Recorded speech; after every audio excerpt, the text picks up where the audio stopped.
Welcome, STEMgineers, to STEM to Stern, the podcast where curiosity meets critical thinking. Join Chauntée and Jake as they discuss STEM topics that spark debate and exploration. Hey everybody, welcome back to STEM to Stern. I'm Jake. And I'm Chauntée. And today, Chauntée is going to be talking to us about some amazing animal adaptations she's learned about. So animal adaptations are probably one of the most fascinating things to me, honestly, because it's really cool to think about like where they started to and where they are now based on their environment and adapting to where they live. Animals, humans, we all do it. One in particular that I found fascinating, and it possibly has an influence on the fact that I love Marvel and the concept of the Winter Soldier and this whole idea of Captain America being frozen, right? We're like, oh, that could never happen. Hear me out. Alaskan wood farm or tree farm.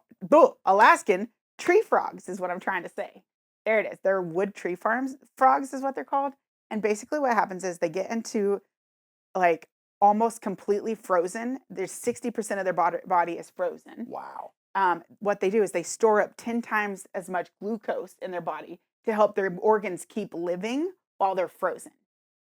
Interesting. And this is like their way of like hibernating almost. Yeah. And so they're frozen and their bodies are frozen, but they have some of their body still working with the glucose that they have stored up in their body.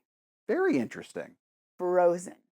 I've heard of similar things where I think it's snails, or no, it might be actually frogs. People with pet frogs, like what some people will do is if it's a certain species, they'll like put it in the fridge for like a few months.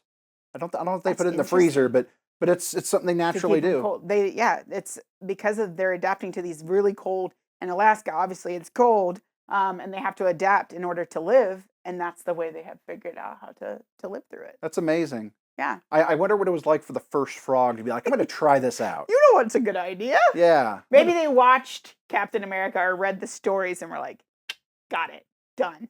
Frogs that time travel and watch movies. I love it. That one's really cool, but also tube worms. You know, tube worms that live like deep in the ocean, those ones. I don't like worms of any kind, but go on. They have like no actual like eyes or whatever, but the inside is just basically like bacteria. They're just bags of bacteria. So they're like kind of giant stomachs in a way. Basically, they're holding everything in them. It's really what it is.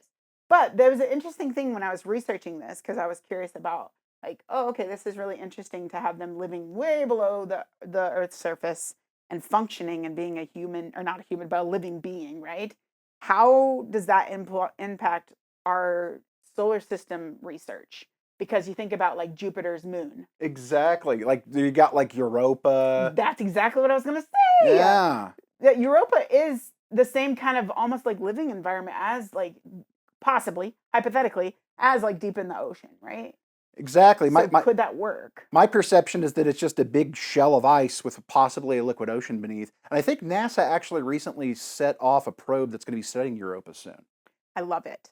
Very so cool. Look for that, A. And how cool is that? The concept of, let's see if we can make these connections between, again, they're gross looking. I wouldn't recommend looking them up, but if you do want to, look up what they look like because they're basically a blob. Really. Exactly. And how amazing it is to see animal adaptations on Earth. Now imagine seeing those animal adaptations like on other moons and planets. Pretty cool thing to think about. Right. Tell us what your favorite animal adaptation is. I would love to know if you have some really cool ones because the list could be unending at this point. But I would be curious to know what is your favorite one, and also how do you feel about the concept that, this could be something that we end up finding on some of these other planets, is this concept of these animals that are adapting to deep inside of Jupiter's moon. Mm-hmm. Nature finds a way. Until next time. Thanks for tuning in to STEM to Stern. We hope today's episode got you thinking. If you enjoyed the discussion, subscribe and share it with others. And be sure to check out our show notes for free resources and links that go along with today's episode. Until next time, keep questioning and keep exploring, STEMgineers.